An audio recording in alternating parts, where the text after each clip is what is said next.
बोतल में भर के दिलवा ले गए राजा बोतल में भर के दिलवा ले गए राजा बोतल में भर के मारेल जान पान मुँह में कतरी के दिलवा ले गए राजा बोतल में भर के दिलवा ले गए राजा बोतल में भर के दिलवा ले गए राजा बोतल में भगनवा कलम के बनवा ले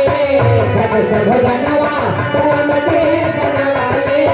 भगनवा कलम के बनवा ले सोने के